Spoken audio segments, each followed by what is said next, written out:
Yeonmi Park back again. Thank you again for your time. It's such an honor and privilege. Sorry we missed you when you were in West Palm, but we will not let that happen again, so we don't have to do virtual. And if you think about the last time you came on, we were talking about your book. And back then it was more of, hey, Ms. Park, what are you kind of seeing different now or similar to North Korea? And in a matter of 3 or 4 months, whoo, what a change, right? Yeah. I'm in New York. It seems like so much has been happening and so never stop at this point. And, the title of your book, While Time Remains, pull up tab 2. I mean, how much time do you think, from what you're seeing, how much time do you think we have before there's no turning back?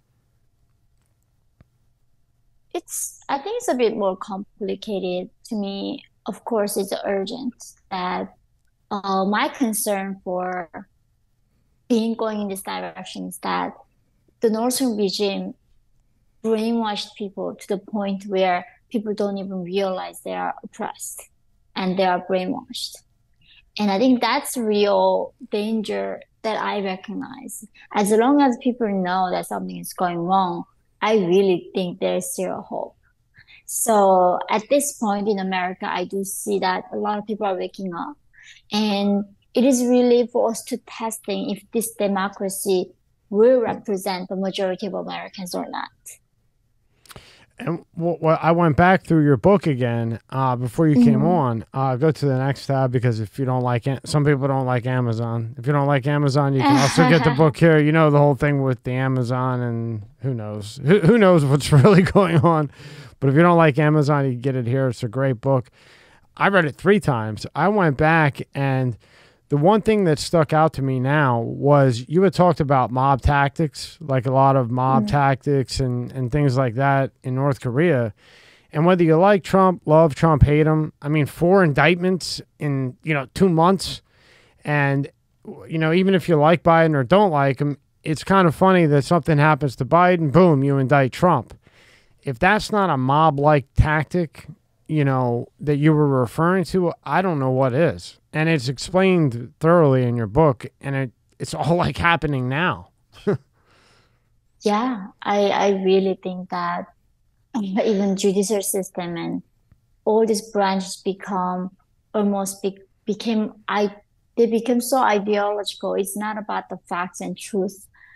I mean, compared to what they're doing with Hunter Biden, it's a joke. Mm. And I've never predicted that America ever gonna go through this path where third world countries would do something like this, right? Not in a country where there's like rule of law, clear transparency, and clear will of the people. That was just completely disregarded. And it's really one small elite that is ruling country right now. They are in power in these all high positions. And it feels like becoming more like North Korea every day is because small group of people keep consolidating power. And as a majority of people cannot really do anything about it. And that's a problem. In North Korea, there's a one guy, Kim Jong-un, got all the power, and 25 million people cannot do anything about it. And it seems like America going that direction more and more where there's a less small group of elites getting more power, and people are keep losing everything they have. And explaining how your book, because you go into detail about that. And when I first read it, I'm like, wow, it's really bad over there. Geez, this is some terrible stuff. But now I read it, and like you said, you have King Jong-un as one. Right now, there might be 4 or 5 running things, Soros, BlackRock, whoever, people we don't even know under the wind. But eventually, it will be 1 or 2 that are controlling and running everything. In your book, how would you say you elaborate on that in the book? Like in the book, you really break that down. So if you could kind of give a sample of how you break that down and then how that's related to today. I mean, in terms of North Korea or Yeah, in North Korea. terms, North Korea, because, like, for instance, to make it simpler, when I first read it, I was like, wow, this is bad. This is really horrible. Now I read it and I see it happening in real time. So like if you could take apart from your book and your words where you elaborate on that, because now we're seeing what you wrote coming to realization. Yeah, so I think it's in a way, it's the same playbook. I really think there is, way if there's a dictator's handbook, I think all these organizations or states or regimes are copying that book. The first step the North Korean regime took was promising paradise to people, promising equity, equality outcomes to the people. So in order to, eliminate all the inequality and providing free healthcare, free housing, free education, control. They need to decide how to allocate resources. Therefore, they need to now go abolish the private property. And government's gonna divide equally to everybody, and everybody's gonna be happy, and we are all the same. We are all equal. And that promise led to people to giving power to the government more and more. They gave up their private property, they gave up their freedom of speech, they gave up freedom of movement, and literally every kind of freedom that you can imagine, they've given one by one. But there was always this sweet promise that governments promised the people. And as soon as you're giving up those liberties, and in the beginning, they do pretend giving it to you. And especially North Korean regime did that with the aid from China and especially Soviet Union at the time. And then after like 2 decades passes by, and then they realize, okay, there's no way, people have no guns, they have no freedom of speech, there's no free press, and people cannot travel outside, there's no internet, there's no way people can start a revolution or fight back. That's when they really showed true color, where their original intention was just really, becoming a king, in a way, becoming God. That's what regime really did. And then we lost our ability to even criticize the dictator. Even if with one word, you get executed in North Korea. And now I come to America, that same playbook is happening, especially by the left and some Democratic Party. They are saying to the people, they brainwashing young generation that you deserve free healthcare, you deserve free housing, you deserve free education. And because of this, capitalist and greedy people, that you are not getting things that you deserve. So if you're giving me the power, I'm gonna take these things from those people and give it to you for free. And this is the same sweet promise that Northern regime promised to Northern people and Chinese Communist Party promised to Chinese people. And that's happening. And in a way, a bit tricky with America right now is at least we still have the Constitution. We still have the checks and balances. We still have the Supreme Court. We still have the guns, arms, and we still have the freedom of speech. But now they are attacking freedom of speech because they are saying it's a tool for the people to spread hate and violence. Therefore, we need to abolish freedom of speech. And now they say, oh, there are school shootings. Therefore, we now need to abolish these guns. So that's why I'm fighting for these things. Because when North Korean people, when they lost those rights, what came to us afterwards was a hermit kingdom. And I think America is in this battleground right now, this turning point. What path are we going to choose? Are we going to give up our freedom of speech, our freedom of movement, and bear arms? Or are we going to understanding freedom comes with the responsibility and going to hold on to these values and constitution and fight back? And that's what I go through in the book, obviously, as you read. Yeah, said beautifully. And I would highly recommend if you buy the book or get the audio, bookmark it, because it's almost like an Alex Jones thing, where you'll read something of like, this is never going to happen. But then you bookmark it and you go back to it in a year and it's all starting to happen. So right now it seems like they're kind of at the pretend stage. Like they're pretending like, oh, we're here to help you. Oh, you need a bailout. Okay, here's a check. This, that, the other. Brainwashing you with the social media. But then on the side, George Soros is buying Home Depot. Now you can't get this light bulb and you can't get this gas stove. And all these slow control things are happening while we're blinded by social media, Where it seems like in North Korea, it was fear. My time, it was complete fear, right? They ruled with fear and death and punishment. There's no mercy in that culture. Like if your ancestors commit a crime, you are guilty for the rest of your eternity. Literally, there's no ending of that punishment. And I see that in America by the leftist tactics is that, oh, because of white men can never be redeemed. No matter what they do, there's never a day they can say white men are pure and like equal like us. They're gonna be always say their white men are inherently evil because of their genetics. Let's face it. After a night with drinks, I don't bounce back the next day like I used to. I have to make a choice, either a great night or a great next day. That is, until I found Z-Biotics. We all have busy lives these days and can't afford to waste a day stuck on the couch because of a few drinks the night before. Z-Biotics is the answer we've all been looking for. Z-Biotics pre-alcohol probiotic is the first genetically engineered probiotic. It was invented by PhD scientists to tackle rough mornings after drinking. Here's how it works. When you drink, alcohol gets converted into a toxic byproduct in the gut. It's this byproduct, not dehydration, that's to blame for your rough next day. Z-Biotics produces an enzyme to break this byproduct down. It's designed to work like your liver, but in your gut, where you need it most. Just remember to drink Z-Biotics before drinking alcohol, drink responsibly, and get a good night's sleep to feel your best tomorrow. Order Z-Biotics now for your summertime barbecue, weddings, vacations, you name it. Go to zbiotics.com/MSCSmedia or scan the QR code on the screen right now to get 15% off your first order when you use MSCS Media checkout. You can also sign up for a subscription using my code, so you can stay prepared no matter the time or occasion.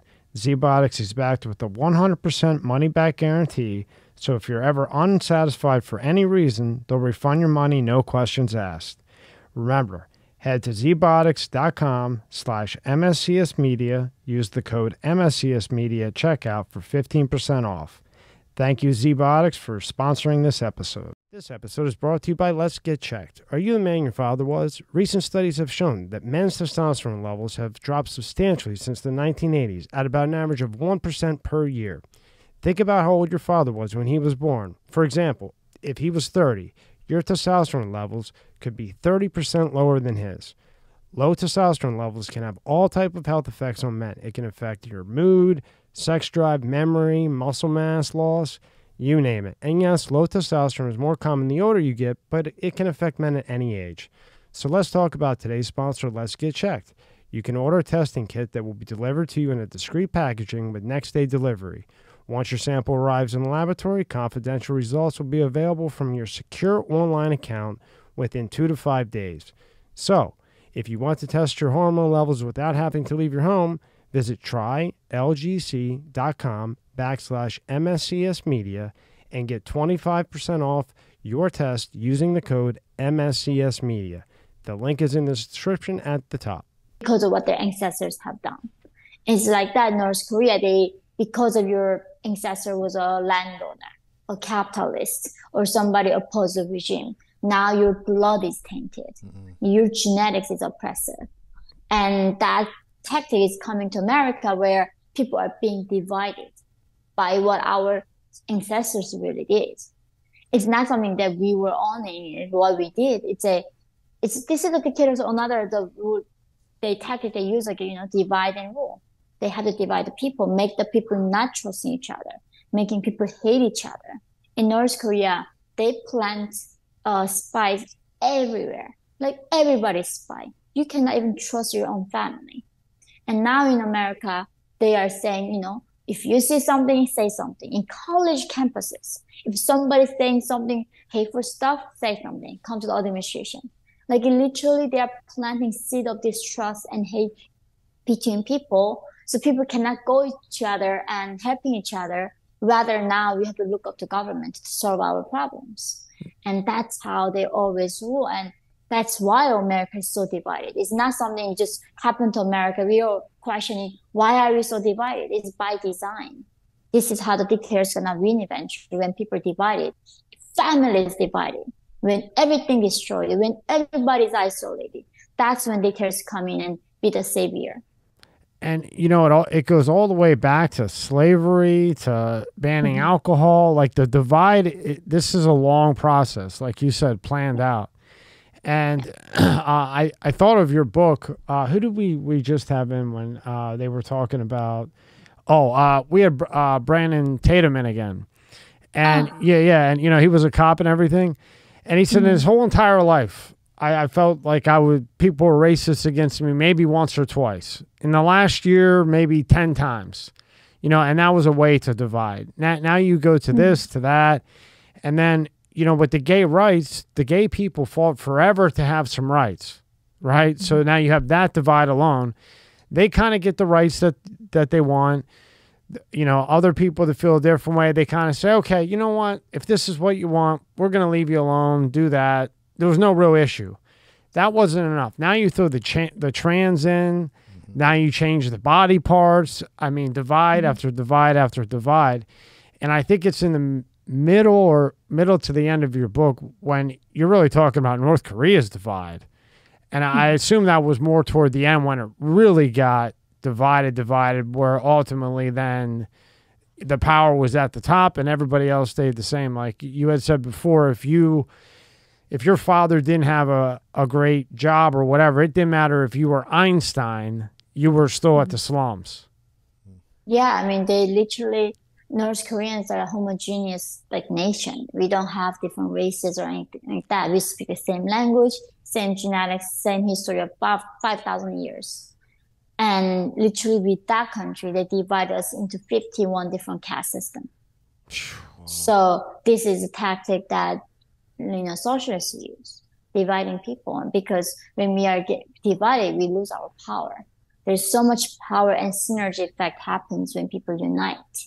And when you divide, that's when people become vulnerable. And that's a time when you can perfect chance to seize the whole country and ruling as a dictator. You know what nobody believes me about? And I always say this. I say, you know Yeonmi Park, like Mrs. Park, like everybody, you know, they know who you are, you know, you stick out, you know. And I say, you know, her son was in New York and went up to a cop, and maybe I'm saying it wrong, but didn't your son go up to a cop or went up to somebody and they offered him a lollipop, and it may have had drug, drug, right? Yes. And the cop was like, "There's nothing I could do about it." Yeah. Nobody believes me about that. There. Nobody, when I tell them, right? Yeah. Everybody looks at me like, no way. Oh, shit, yeah. And I'm like, what, is she lying to me? The woman just like came from North Korea. What, is she lying about a lollipop? Or they think I am, you know? But that is crazy. Come to Manhattan. Exactly. Like literally, I just got back from South Korea after vacationing. And I mean, literally my neighborhood became a different neighborhood. People are on the streets and you know where they are coming from. They are all illegal immigrants. And like now our mayor talking about housing, they ran out of spaces now. They want to be putting them in central parts. They literally ran out of spaces. They want to put them everywhere on the street. And in a way, like, I mean, if you cannot treat them like humanely and help them when they come, why would you even let them come? It's not even fair to those people to coming in here. It's not fair to anybody. It's a complete chaos. There's no rule of law. It's like I've never seen anything like this. I've seen a lot of things, but I never seen a country changes in this rapid speed. Like in the big cities like New York, I don't recognize the city. I went to university here. And I just went to Korea for 2 weeks and came back, and I don't recognize. The rules just completely changed now. So I don't know what's the end goal for this, but we are definitely losing our country. There's no denying that. And we both used to live up there in Philly, and I would go to New York. And last time I was in New York, everywhere I went to eat was closed. You know, forget the robbery. Everything's closed, and then you're getting robbed. Coal stoves. No, nothing. It's just, you know, and we only talked 4 months ago, and the change that's happened in 4 months is just so rapid. Now, when you compare the way North Korea is and the way we're going, if they get another 4 or 5 years, and obviously we're talking about the Democrats, you know, you can hate them, love them, or like them, but anybody with half a brain, I mean, who's going to, unless it's maybe Kennedy, but they're going to suppress him to death where he can't win. So if they get another 4 or 5 years, what's this going to look like in 4 or 5 years? The damages that we are causing is not just only like infrastructure-wise or anything like that. Even the children, for them, the 4 years of education is the massive time period. What are we putting into their brain during that time? What are they going to be grown to be in the future, right? So I think that cost is like immeasurable. We will never know the full extent of damage they're going to cause and what the COVID did to our children, obviously, to our economy and mental health and everything, and marriages, even people's relationships. So much damage that caused by the, you know, the policy that they copied by China in a way. So I don't know. I don't even imagine. I don't think that's in a way that's even, if we keep going this path, of course, it's a complete national suicide. Yeah. You cannot go in a world where you're teaching your children saying that math is made up by the white mental oppressed minority, like where people don't believe in real reality. It's like we are going into dark age, right? Dark age is lasting a very long time. Maybe it could be a cycle, but why are we choosing to go to it? Why the enlightenment age is already there? Why there's the information revolution is there? There's so much knowledge that we can moving forward, but we are choosing to going back to the dark age. So yeah, I think that's what I feel like whenever this liberal policy comes in, I'm like, we are just going backwards, 1,000 years backwards.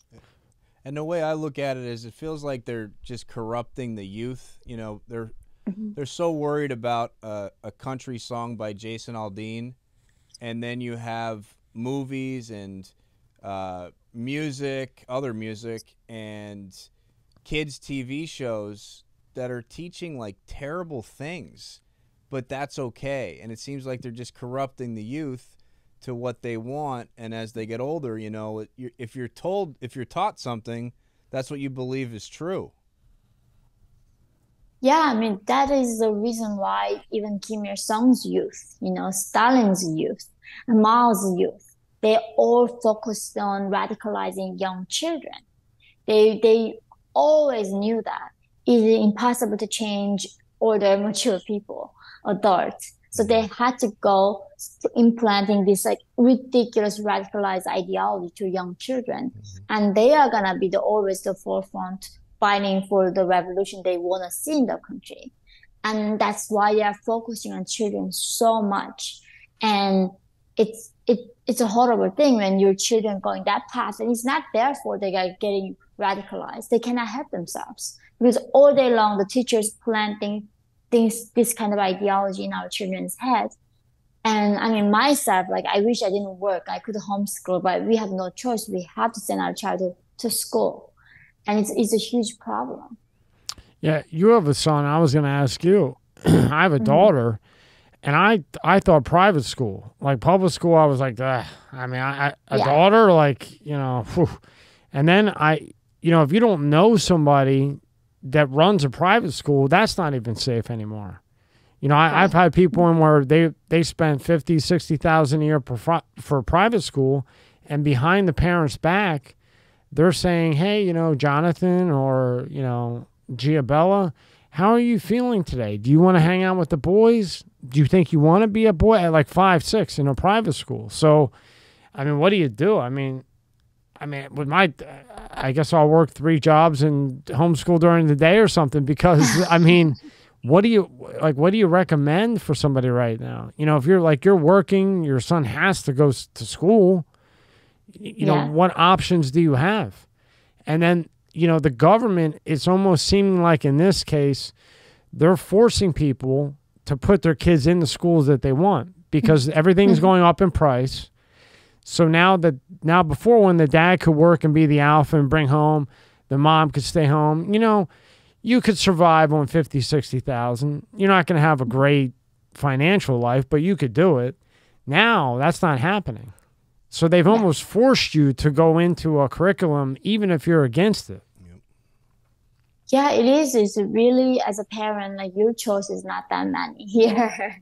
You know, it's even like you said, private schools in New York, most of them are horrible. Especially, they are the workest school you can ever imagine. Like they are so privileged. They have no idea what the reality looks like. And I mean, I went to Columbia, like literally I've been to the most elite institutions in the world, and they were the most ridiculously woke and really Columbia? brainwashed. Columbia University. Yes. Wow. No. Oh, Columbia University. Yeah. Oh, Yes, yeah. yes. And I mean, these kids went to the one of the best boarding schools in the nation. Yeah. You know, all the private boarding schools, and that planted in them very early on. And if they carry that ideology to the university, it's not something they began in college and started seeing in that way. They already had that worldview before they arrived and consolidated the ideology at the university. So I think, like you said, I think it's always better though parents to be aware and making sure that what your child is learning, reading them the right books, teaching them the right manners. And, you know, still the most of parenting should be done by the parents. It's like personal responsibility. You cannot expect the teachers to do everything for your child. Just all I just hoping is that when they go to school, they just learn something real knowledge, like math and science and physics and biology, none of other stuff, and come home. And that's when I can teach them how to be a good human. I don't have to do that to my child, right? Right. Or if you do have to send your kid to school just because of financial reasons, then find an hour or two every day to sit down and talk to your son or daughter and, you know, basically unbrainwash them and keep the phone away from them. And that's a problem. It's we don't have enough parents. And I mean that, I mean it in a way where, you know, they throw the kid on the couch and say, here, watch the iPad or watch the phone, and you don't realize what they're even watching. You don't even know what they're watching, you know, so you don't even know what they're consuming. Yeah. Now, I see my daughter watching Barbie. I heard there's something weird with Barbie. Now I'm afraid of everything now. You know, I got a little me, and she's a girl. Did you hear anything about Barbie? Some subliminal message in it or something? Probably. Who knows? You know, it's just so wild. I don't know. I got a girl. Fuck. I knew that was coming. Yeah. Good luck. Yeah, thanks. I need all of it. I might be writing. I might be writing you letters from behind bars if this doesn't change soon.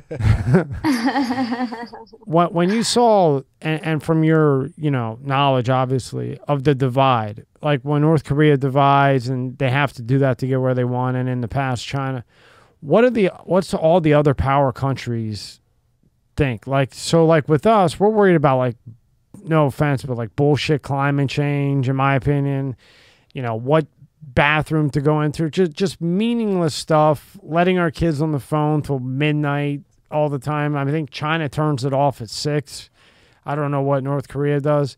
But while we're worried about nonsense and laundering money through Ukraine, it seems to me, while we're going through this divide stage that we think is so cool, or these uppers do, it seems to me that China, Russia, North Korea, Serbia, maybe even Iran seem to be I might be missing one. Seem to be aligning together quite comfortably. It is really, when I realized seeing America, the death of America in thousand literally different ways is dying right now. It's that, of course, the national security is horrible. There's so many Chinese spies in America. And they're, like, literally recently, did you guys see that these American soldiers ran into North Korea through DMZ? Oh, yeah. How radicalized do you have to be as an American soldier to go right to your own enemies thing? And he's giving all the information about American military, right? Like he didn't see it up there, but his son happened to be in a bunch of conversations with China, you know what I mean? Exactly. It's just, and then, like, now I come to America, like you said, like how people creating problem out of nowhere, creating injustice out of thin air. They say, it's injustice that I cannot identify myself as a cat or a unicorn, or XYZ pronouns. That's like the problems they are dealing with. And for instance, even in South Korea, when you go, these like all developed OECD countries, their children is like, we don't have such a concept in Asia that you are not gonna like it until get good at it. In America, when I came here, the parents saying, "Oh, everybody has a different calling. Everybody child has a different talent. My child has like a number math phobia. It's okay. They cannot take the SAT. That's okay. They gotta do what they like. If children want to do what they like, they're gonna find the easiest thing to do, the dumbest thing to do, like watching a video all day, playing a video game, right?" And in Asia, it's like all about, no, you make them understand how to play piano. Miss Park, you start to wonder, do you have a kid?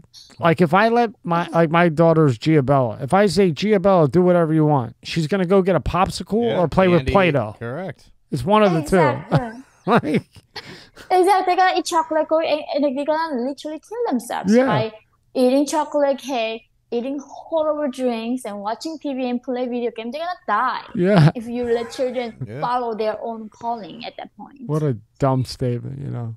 Exactly. And I have so many parents in San Francisco, in New York, LA, like, they're saying, "Oh, my child is not talented in math," and that's totally fine. They don't need to take the college entrance exam. And we don't have that. It's like snowflake, like Genesis mind, where we tough it through, we learn, we master skill. It's hard to earn, and we become good at it. We become competent at it, and we know that children, to acquire knowledge, they need to have the self-regulation, which is like self-control. It's a very important skill for children to learn how to endure the difficult things. And when they learn it, they get a good confidence. They realize they can overcome so much in life, right? Resilience gives them the confidence and self-awareness. And it's not easier for them to go through even puberty later, because they already learned how to sit through an hour of math like class, an hour like physical endurance like class. So when they're going through a lot of emotional upside down through the puberty, they learn how to control themselves.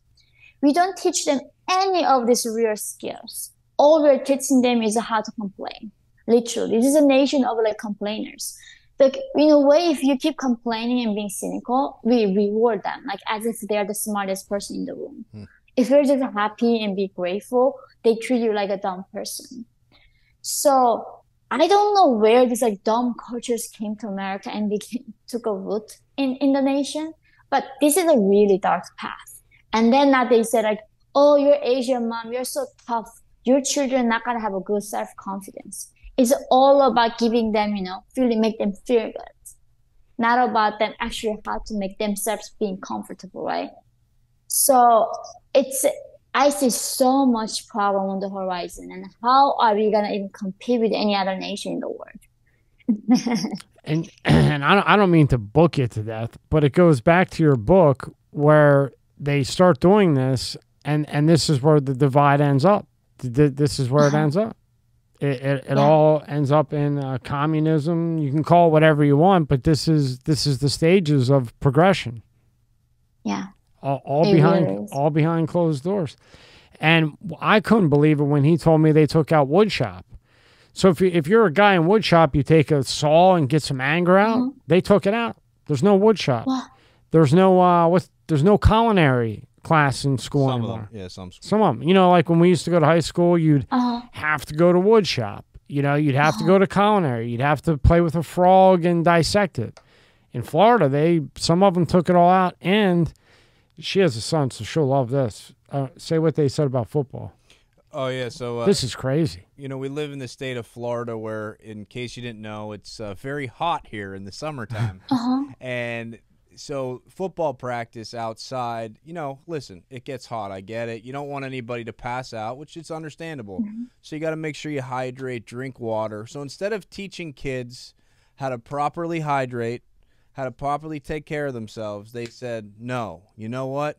When it's over 100 degrees, practice will be canceled. So so instead of teaching people how to, listen, it's hot, you got to learn to take care of your body, they're basically saying, no, we don't want you to do that. We're just going to cancel practice. Yeah. It's like over safety, and for 200 years it was never a problem. Now all of a sudden it's a problem. And my point is, they're just taking all this away. That where I see where your book goes, where it just all leads to this. You know, you take away the academics, now there's nothing to get the anger out. Then at some point you're forced to turn to the government because you have no skill. Everybody gets a trophy. Everything's regulated. Here's your check, your cell phone, here's your bill, here's your rent, and only the upper survive, and the rest just fall to crumbles slowly, just like North Korea, China, and everywhere else. But what do you see China and Russia, and I think the U.S. is making, and I think you'll agree with me from what I've read, a huge mistake messing with Putin. I think it's a huge mistake to be playing this ball game with Putin. And I just wonder what you think he's doing with China, or China's doing with him, and Korea, and they're like, what are they actually putting together? I'm not a Russian expert at all. I think all I get is from American media. That's just my honest opinion on that. But I think it's really concerning as an American myself right now that why giving this much support for Ukraine to defend their own territory from the invasion. Why we're not defending our own territory from another invasion happening in our own border. If they showed at least 50% of concern they've been showing to Ukraine support, and to show the American the well-being and our own autonomy, our own territory, I'd be okay citizen at this point. Okay, at least you're matching with what you're saying. Your own territory matters. Defending your own border is important. Invasion is not cool in any sense. But there's just no matching what they're doing or what they are doing to their own nation. And that's where I just completely disagree. If they say that for Ukraine to defend their own territory, then do it to our country first. Keep our nation safe. I have never seen a nation, this many people just walking in and marching in and not verified in any sense. There's no plan for these people in any sense. No. Nobody knows anything. I have no idea what these people are going to do. They have no idea either. They just want to come to New York. It's just unbelievable. And this is the 21st century, the most developed nation in the whole world doing this. It's a barbarian at this point. Yeah. And we're sitting over here helping Ukraine while the cartel is walking through Texas boldly. Yeah. They're just walking, they're not hiding it anymore. They're just coming through Texas like the Eagle Pass with a gun. Yeah, we're the cartel. We know you're not going to do anything. These people are coming through, and now if you don't go to the cartel and you try to cross, they kill you. You now have to pay the cartel just to cross. That's how bad it's gotten. There's a whole document on it, and everything, not a documentary, but real paperwork on it. That's what's happening. And Texas, I mean, if you're in one of these states, what do you do at some point?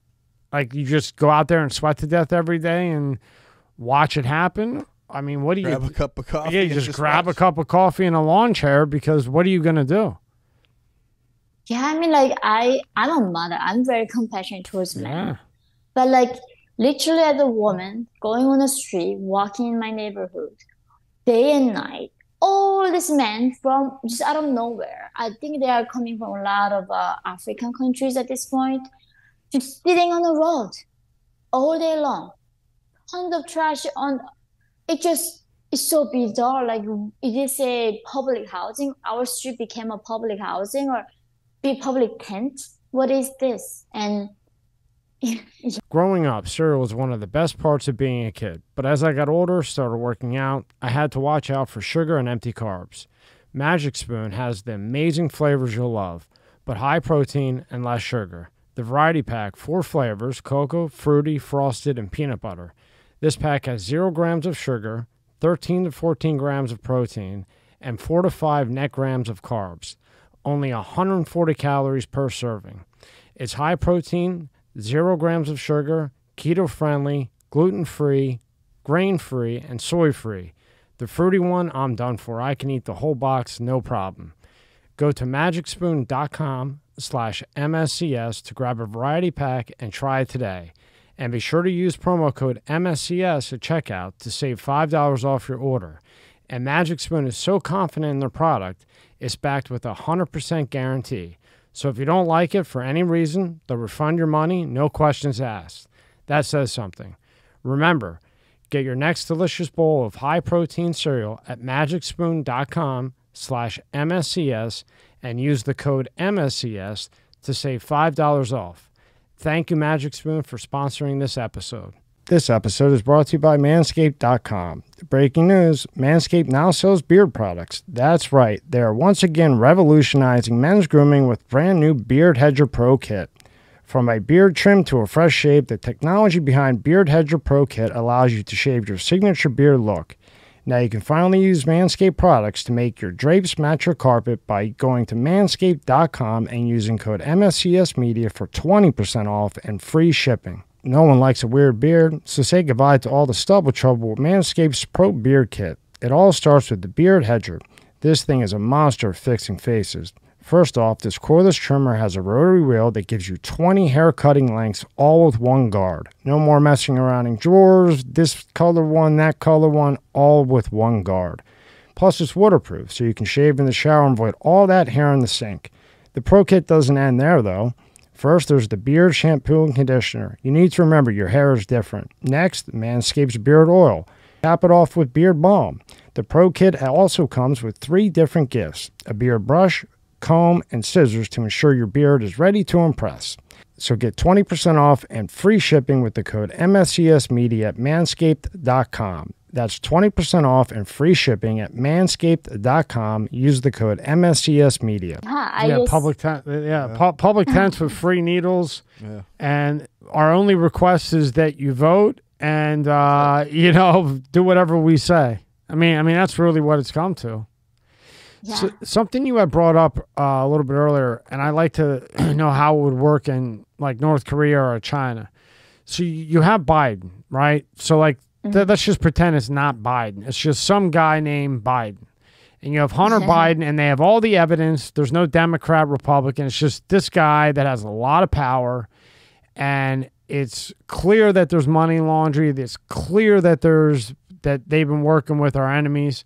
And then you have a Trump that, the top people don't like Trump. And they're just throwing everything at him possible to get him out of the way, like that mob-like tactic that you talk about. And then you have Biden where, you got a library full of counts for the indictment, and, you might get probation for a signature. In a country like China or North Korea, how does that work out when you have 2 powers, but one power wants to get rid of the other, and the one power seems to be the more powerful? How would something like that play out in a communist country? Would they just kill Trump and make it simple? Probably. So China is not as bad as North Korea. As bad as China really is. Yeah. Like North Korea is the end of the spectrum at this point. Like North Korean case where the second power that was competing with Kim Jong-un, that was the uncle. He literally just killed him and made the dogs eat his own body. Like that's what communist regime does. But China, so Trump might be eating his dogs, right? No offense. Right. Yeah. But China though, they accuse them of tax evasion or committing a corruption and using excuses and put them in jail. Or like force traffic accident. They die somehow. Car accidents happen and they died miraculously. It's not execution. It's not as obvious, but that kind of more subtle way of getting rid of their opponent. That's interesting. We've had 7 people in here that didn't open the bottle of water for 3 hours, and somewhere in that 3 hours they tried to kill him. Wow. And I'm talking like very intelligent people that just testified in front of the Senate and had said things that they didn't like, and they literally tried to kill him. And one of them, they ended up killing his wife. Do you know who Dr. Robert Epstein is? No. If you saw a picture of him, you would know. He's actually a Democrat, but and he's the top. What's his? I can never say his. Basically, what he does is he observes everything that goes on the internet and comes to a psychologist's conclusion of how the internet affects the brain, but on a whole, like, super genius level. And what had happened was he had seen the Republic, everything with Google being suppressed. And being a Democrat, his job is collecting data and seeing what it does to the brain. So he had found undeniable factual evidence of what Google was doing during like the 2020 election. So because of his experience, they call him in to testify against the Senate. Blah, blah, blah, blah. He breaks down what Google was doing, right, to suppress things, so on and so forth. As he's walking out, Lindsey Graham says, you know, they're going to kill you. Now, this is just like a mad scientist type of guy. He's brushing it off like, I'm just a data guy. Well, 2 or 3 weeks later, and I've said this story ad nausea, but I just think it's worth it because the man's a great guy. 2 or 3 weeks later, he tells his wife, hey, can you go get milk for the kids? But it was his car. The brakes blew out, car spun, wife passes away. Not to make a long story short, nobody knows where the car is. The witness couldn't be found, but he tapped into the things on the turnpike, like the cameras, and he was able to get the license plate of a couple people that had seen it. And they had all said that it was raining, but it seemed like the brakes blew out. 9 months later, the car's fried. He finds it on a drone thing in Mexico. Father of 5, mother of 5. All for testifying over what Google was doing with suppression. Father and mother of 5, they kill the wife. No ifs, ands, or buts. And then she gets cremated, and nobody agrees to it. He didn't agree to it. Her family didn't agree to it. They cremated her. So 7 people we had on. That one just sticks out because it was his wife and a father of 5. And it was like 3 hours into the conversation in studio. And I was really thinking, Miss Parkley, damn, man, this guy could talk without a drink. Like, not even a sip of water, you know? I was like, you sure you don't want anything else? You know? And then he at the 3 hour mark, he's like, oh, yeah, and they tried to kill my wife. And that's what they're doing. And there's been 6 others just over nothing. Like, just over going against what they want with facts. And many others that they just didn't clip. And that just goes along, just exactly what these countries do. Wow. I mean, this is unbelievable. Wow. When we last talked, like we said, it was more like racism. You saw different things coming in that you wouldn't expect. When did you notice it? Because you're in this all the time. I see you everywhere. You're somewhere. That's why you don't even remember being in Florida. Yeah. You're always somewhere. When did you really notice the extreme divide where we go from black, white, some gun things, whatever, to now we're transgender, we're teaching things in school? When did you see that as you're going around first? I saw that when I went to Colombia in 2016, and it became really bad because it was a year when Trump got elected. So it was like breakdowns everywhere. You know, people were in New York, Manhattan, like literally my friends had to go to therapy. They could not believe that. Are you serious? Trump was, yes, there's actually Trump syndrome. Like, I mean, I have friends who were blocking each other. You know, relationships breaking down over Trump's election. It was that bad. What? And then, I know, and then I think that first year of the pandemic, that's when I started my YouTube channel because I couldn't travel. All my events were canceled. So I wanted to still let people know what was happening inside North Korea. So I started a YouTube channel. I was making like fun contents, even like what North Koreans like to eat, you know, what's the dating culture in North Korea like lighthearted. But then sometimes I would cover contents like how I was sold in China, how North Korean women are trafficked in China. And it was also kind of Me Too in America. It was all about it, right? Like women, how they were sexually harassed, and seemed like people care about it. So I really want to share what North Korean women go through in China too. And then every single time I make this kind of videos, that video gets censored by YouTube. And I was, for the first time, believing that oh, this censorship was not made up like conspiracy theory that by the right wing. It's a real thing. Until that point, when Trump said that American, the mainstream media is the enemy of the people, I thought, oh, that's like over exaggeration. What are you even talking about?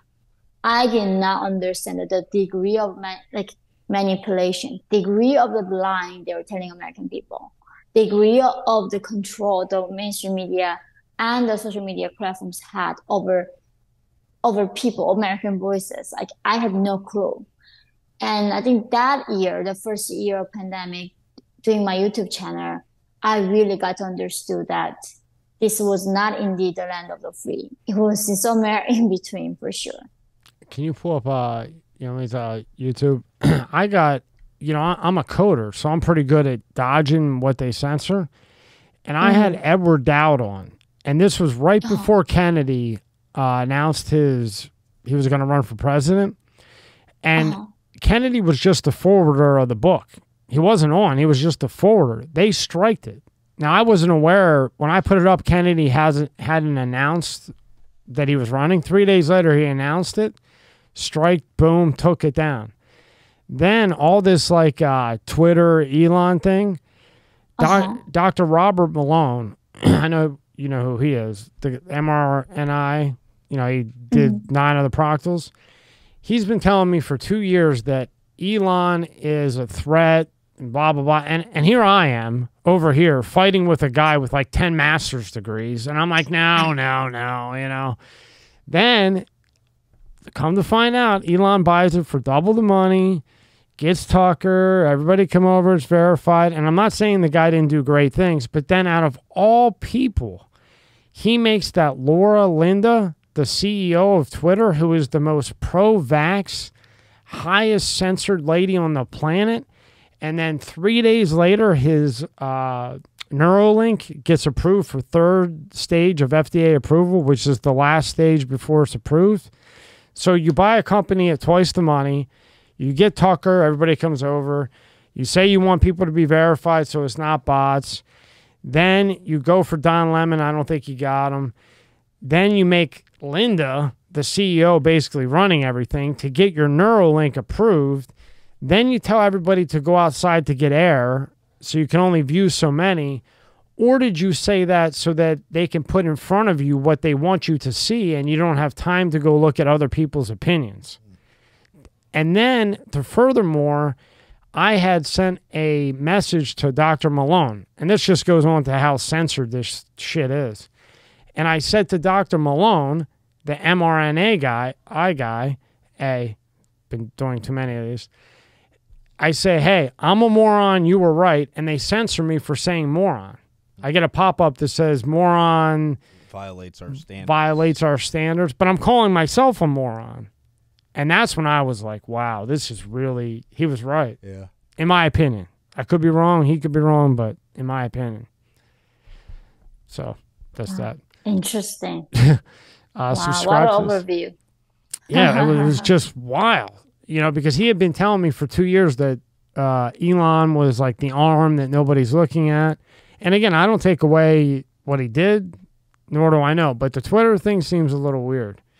So here's your YouTube. And they censored this? Like a lot of, I was shadow banned on even Twitter, obviously.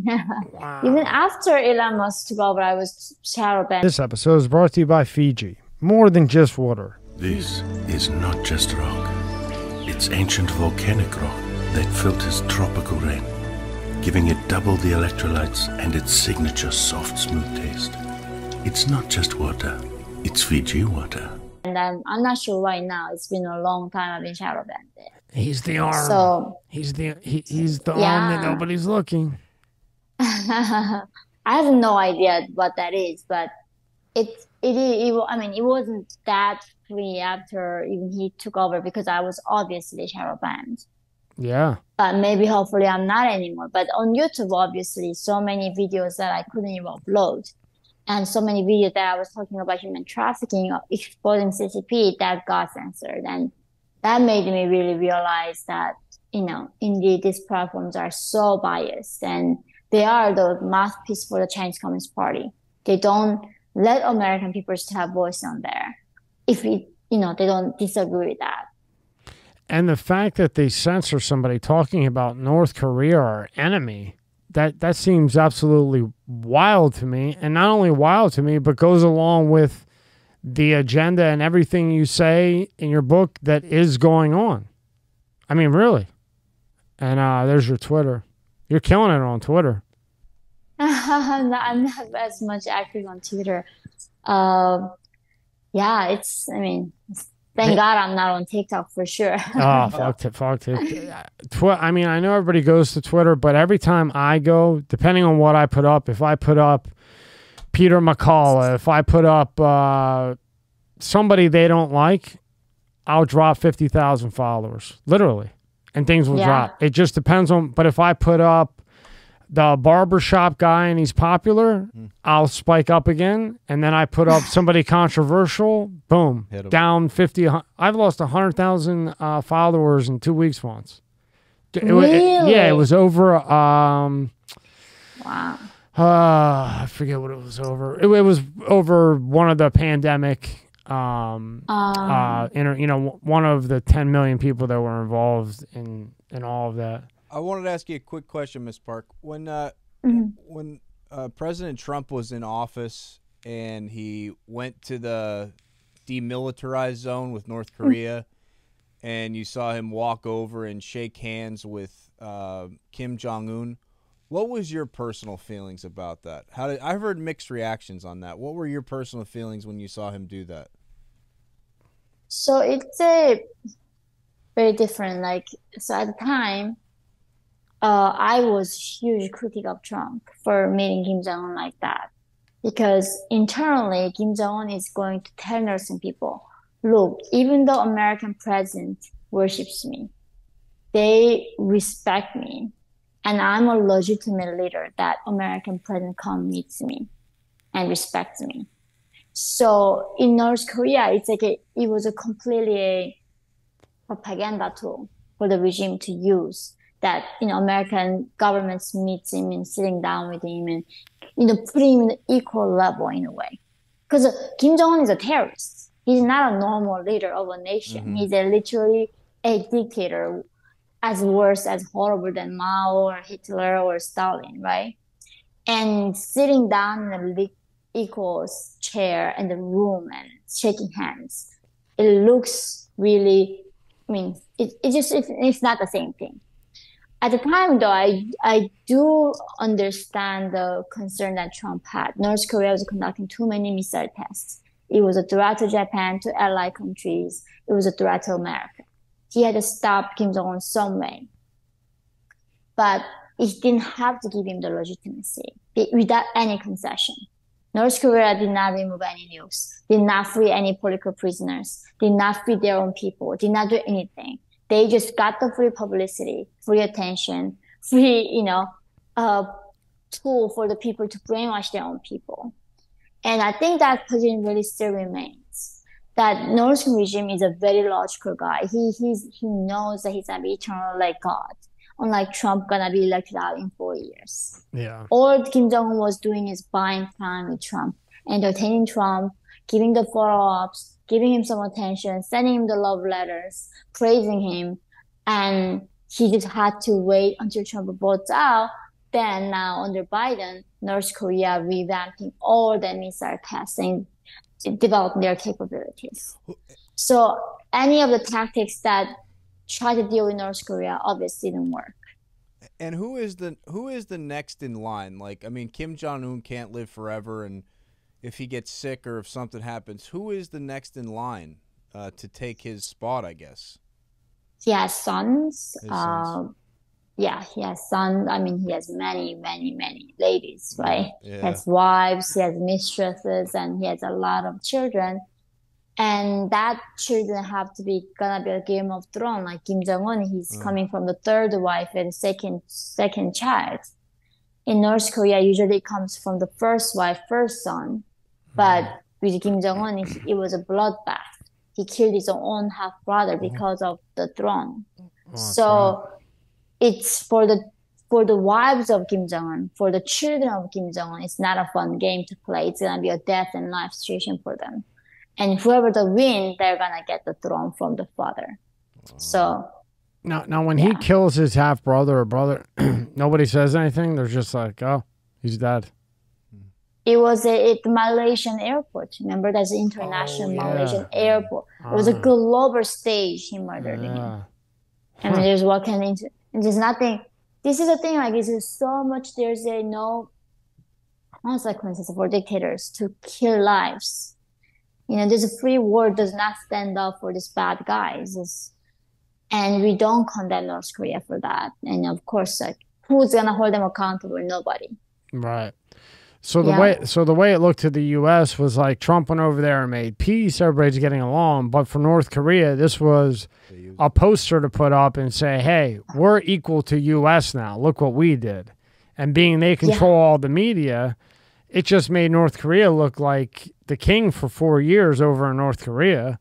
And in U.S., it looked like there was peace. But really, North Korea was like, okay, hey, we're sitting at the same table with the U.S., no problems. But in 4 years, here we go. Yeah, now they came back and keep testing all the missiles again, right? Like, they don't even accept Biden's calls. I know. Biden tried to call North Korea, and several months they would not even return the calls. Now, how would you, when they don't return the calls, period, well, in English, what does that mean? It's embarrassment. They don't fear American president. It's a joke to them. They know this guy has no strength whatsoever. He has no power. So they can bully America. I mean, obviously North Korea bullies American president, bullies America all the time. And it's a shame that America became a laughing stock in the international global stage. It's a shame, really. You know, and I had thought that I thought when you started to get censored, I actually thought it started from the robbery in Chicago, which I didn't talk to you about last time. But that's when I thought it initially had started. Yeah, I mean, right. That was really turning point for me to write the second book. I was noticing a lot of signs, but when I got robbed in Chicago with my son in the daily broad light, where few African American women just robbed me and punched me, people on the street literally calling me I'm a racist because I was trying to call the cops to, get help, and calling on these criminals. They say, somehow because I'm Asian, I'm a privileged person and I don't even deserve justice. And that's when I thought, like, this is a madness of crowd. How on earth do you say that because of my skin color, I cannot somehow be a victim? And these people clearly committing a crime against me, against the law. They don't deserve to go to prison. So, yeah, the law does not apply equally. And obviously we see that with Trump or Hunter Biden, anybody in America right now, there's a complete double standard. So were you with your son when you got punched and everything? I was with my son and with my nanny. Wow. And I asked my nanny to take my son away because it was a scene. People were surrounding me and calling me a racist and screaming at me. Just out of nowhere? On the street, no. So these girls were punching me and then took my wallet away. Wow. So, of course, I was trying to call the police. Right. And then the people saw that and circled me. And started calling me I'm a racist because I want to call the police on these criminals. And then death threats came out of that, right? Of course. It was a real also danger that it was widely reported. It was like on the newspapers everywhere. And I'm a public person. They know where I live. And in Chicago, revenge crime is a real thing. When they come out of prison, they literally come shoot you. Yeah, Chicago's a rough spot. It was very scary. I was very scared to live there, and just knowing how public that whole incident was. Can you believe that? You come from North Korea, go through hell to get here, to get robbed with your son in Chicago. Like, what the, you got to go to bed at night after that night or the next day and just go, what is going on? I just did everything to get here, and here we go again. Yeah. But geez.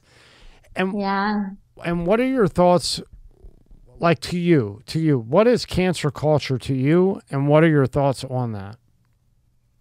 I think it's a really gateway to become like North Korea. There's no other way around it.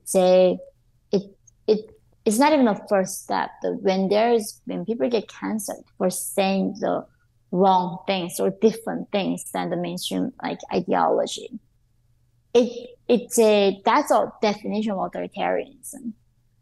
So I go against it with all my heart in a way, because it doesn't begin with the public execution. It begins somewhere. And then it gets to level of North Korea, level of China. And I think that cancel culture is somewhere in between of that path, where if we keep going this direction and pushing this trend where, oh, you deserve to lose your job, you deserve to be shamed publicly, and you deserve to, going through all of this harassment because you said the wrong words, because you hold the wrong beliefs. Then if we keep supporting this idea, eventually that end is going to be public execution. And we're, along with 3 generations, with their family members. And I would not want the history repeat itself in America.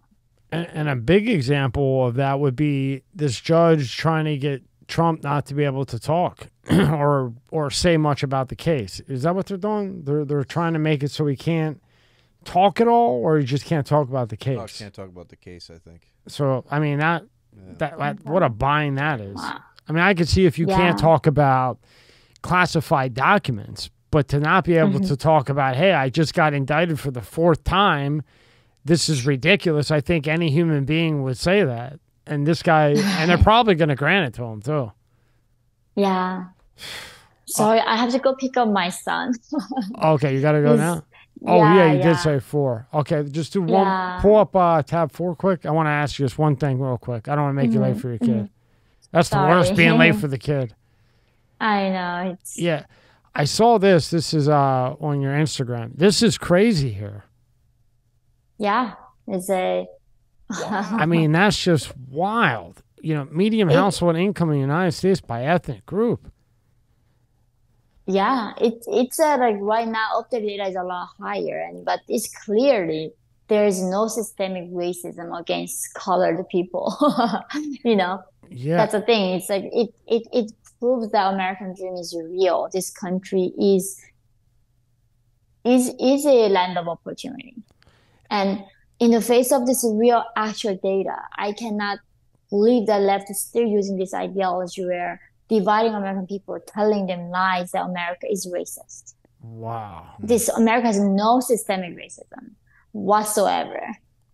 And check out your Instagram. You got some cool stuff. One more thing. Go to the next tab, because I think this is important. What was the big deal about this? For people that don't understand, what was the big thing with this? No, it was like during the affirmative action, it's Asian people study very hard. I don't speak for all the Asians, but even at my home right now, my son is like 5 and 4 months old. He does multiplication until 20, from 1 to 20. I mean, wow. We teach him seriously. And it's a discipline, like studying education is very important skill, right? It's a really important thing. And I think that was like almost joke the Babylon Bee was making, like we don't get any breaks from studying at home. So, yeah, I just wanted to show that to just show the accomplishment and how you go about things. But next time you're coming in town, let me know. And if you're not coming soon, then email me and let's just fly in. So this is much easier. Awesome. That'd be great. I look forward to it. Okay. I didn't keep you too late with your son, right? No, it's okay. Okay. It's all good. I don't want to I don't want him mad at me. I don't want no problems with your son. No worries. Thank you so much. You're welcome. Tell him I said hello. Yeah. Have a good night. Okay, you too. Be safe. Thank you. He and Zuckerfucker are going to fight. Yeah. Okay. Yeah. Okay, well, I haven't done this, but, you know, I'll challenge the winner of that fight. Nobody's going to fight you. They'd be crazy. I'd really like Zuckerberg to win because I'd like to snap his neck, okay? And although I'd have a harder time snapping Musk's neck, I'm pretty sure I can snap his neck too. And it had a guy named an All-American high school football player named Harry Well. He was 265 pounds, no body fat. Oh, boy. And he played fullback. And so we're leading 42-3. They're leading 42-3. And the coach says, Pina, get your Mexican wetback ass over here. You're in. I'd never been in. I couldn't get my helmet. I'm playing left corner. I'd never played left corner before. And then I'm saying, please, God, don't let this fat asshole run over the top of me. Just like magic. He comes sweeping around the right. Okay. He knocks all our guys down. And I'm the only thing between. There's the goal line where my sign is and me. And there's you. And I stuck my head in. I stopped him. That's my football career. One play. But I didn't drop the ball. I stopped him. You are who you hang around with. Olympic athletes. I don't like to use the word hang, but hang with Olympic athletes. They're not worried about all the ancillary bullshit that most people worry about. There's only one gold medal winner at each event. The real sad day is coming when they give more than one gold medal. Now, occasionally there's a tie. That aside, when they start giving more than one gold medal, or they start giving participation medals. When I started all this 50 years ago, 20 years before I started coaching, I looked the part and I hung around. My first chairman, former Secretary of the Treasury for Eisenhower. And I had just recently, I was on a board where I was the chairman, and one of my members was a former commandant of the Marine Corps. And so you will gain the benefit of the doubt like you wouldn't believe when you associate with people like that. And of course, then you can perform. The bar is now raised. Now you're working with or working around world-class people that are used to getting shit done. They had a video that went viral. It showed President Biden at the beach, and it showed him dancing around through the bleachers, shaking hands, hugging people and stuff like that. And he had a beach chair, and the Secret Service guys were out of sight, and he had a beach chair in his right hand. And then he tried to put the beach chair in the sand. Now, this is not a beach chair that's a high one. It's the kind that's right on the sand, you know what I mean? And he's there like 40, 50 seconds, and he couldn't open the beach chair. Then the UK for sure, America secondly, we're becoming more socialistic. Life's not fair, you know. The Constitution, which was a great document, doesn't say everybody's going to have. It alludes to we have the opportunity to have a bowl of rice. Or go get fucking money now. I remember you screaming that in video after video. Correct, and some did, but most didn't. And for those that went and got money on a variable rate, they're fucked. Sleep too. You know, most people, they go to sleep and they wake up not being able to remember what happened. I remember everything. In other words, when I dream, I'm conscious of the dream. On some level, you know, I see what's happened. It's not that people talk about lucid dreaming. I don't necessarily get into the dream and try to change it. Instead, I just watch it. What happens? Something is trying to communicate with me, you know, about something that's going to happen, already did happen, some situation that exists. And so I'm going to pay attention to that communication, and I'm going to try to decode this when I wake up. So what happens is when you have a dream, it is actually speaking a certain language to you. What you've got to do then is try to interpret the dream, which means finding out what that language is trying to tell you. There was a message here. Okay, how am I going to decode that message? So you work with the symbols you've got, and you can usually figure it out. I mean, if you actually put things how does this relate to that? How does that relate to this?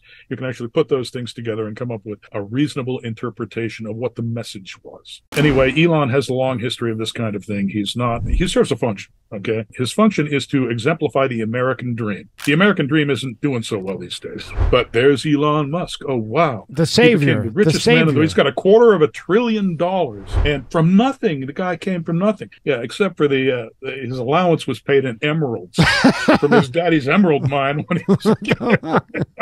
Nobody mentions that part. The world banking system and financial community is controlled by a set of bankers who are very proud of being Jewish, and they they had something to do with the founding of Israel. I think it was Lionel Rothschild who had something to do with the Balfour Declaration and the foundation of the State of Israel. And, you know, they also had something to do with the founding of the UN, too. So this gives them a nation, an actual seat in their own world government body. I mean, you got to give these people aren't stupid, right? Yeah, they're stupid in some ways because they think we're so stupid. But, you know, they actually have managed to figure things out. They got nothing better to do. I mean, hey, if you're a Rothschild, you don't need to work. You know, half of this AI, well, half. This is what damn near all of it is. Basically designed to help the government keep tabs on you, the citizen. This is damaging as hell. Our rights are going down the toilet. Our privacy is going down the toilet. So I'm not a big fan of AI. Just ask yourself, we can't get to the government to actually shape them up anymore. You know, everybody says, well, if the founding fathers were still here, all those people would be hanging from lampposts. What we really need to do is go in there and drag them out of their offices and, you know, drag them out in the street and, you know, strip them naked and drive them down to the city dump and then lock them in there, right? We can't do that. We'd be able to go to Washington, D.C. and drag those people out of their offices and take them outside, hold a people's tribunal and say, people are a bunch of thieves. Okay, so you don't have a job anymore. You go and learn how to operate a broom or a mop, and we're going to put somebody decent in your office now.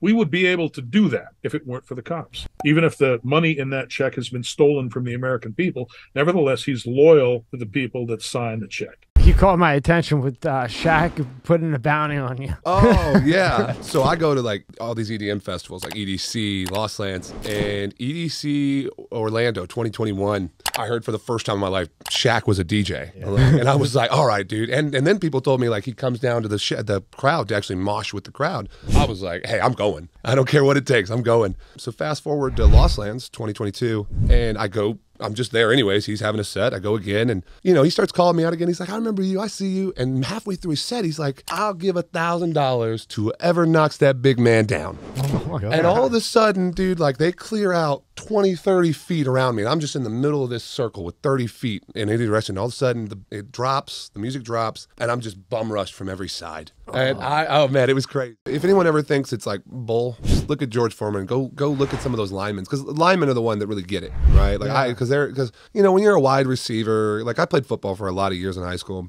When you're a wide receiver, a safety, yeah, you're gonna get cracked sometimes, for sure. You're gonna take some big shots, but it ain't a lineman. Every down, that lineman is going head to head with another 300-pound man, and they are hitting each other as hard as they can. I think they did something that was like a mini car wreck every down. And those guys, you know, like I said, the defensive and offensive linemen, they're the ones that really get the brunt of it. So if you want to see how bad it can really get, like go look at those guys. It's serious, man. Like it definitely is, and it affects them for the rest of their lives, and it has effects on them they won't know about for years to come. I used to have this gimmick. They'd go throw T-shirts at like halftime. And then like at the end of it, they'd have one T-shirt left. And they'd be like, who wants a T-shirt? And I'd run out there. I'd snatch the T-shirt. And I'd be like, yeah, who wants it? Who wants it? And I'd find the cutest little kid with all their friends. And they were having a great time. And I'd be like, okay, little kid, what about you? And I'd rip it up on the top of their heads, you know? And they hated it, but I loved it. So I find this one. It's this little girl. She's there with all her friends, her mom, her dad. They're having her birthday party. That's the one. So I go over, I get the T-shirt. They're like, who wants a T-shirt? She's like, I do. Grab it. I'm like, oh yeah, you want the T-shirt, little girl? I rip it up. I was like, here's your T-shirt. And I dump it on her head. And I'm walking, I was like, happy birthday. And I'm walking away and I hear the mom. And as I'm walking away, it's a boy. Fuck. I had to play it off, right? Your heart probably stopped. I didn't miss a beat though. I was like, I don't care. It's a very logical, thinking creature. All right. Now, as groups, they get a little crazy, right? When they get together in a group, they get a little nuts. But if you just give that person all the information and let them make their own decision, that's what I mean. Like, because I'm a hardcore like libertarian in the sense of like, as long as you're safe and not hurting everybody else, I'm with you. That's right. You're a consenting adult. Do what you want, man. Adult. Yeah. When you're an adult. Yeah. When you're an adult, that's it. Yeah. Keyword like, adult. Yeah. When you're a grown adult, like, hey, man, you have that right. Oh. You hurt me. Pops is, I was going to say, Pops is getting hit. Everything. So people have the misconception that only children are spoiled. I gave away because I wanted friends. Or what time, as soon as my friend come over, what time you got to leave?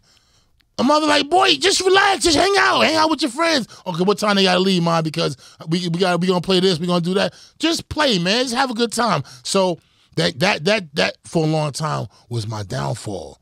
letting in everybody, letting in strangers and letting people close to me that shouldn't be. You know what I'm saying? They turn out to bite you. Them same animals you bring home, Yeah. they can't help it. It's still a raccoon.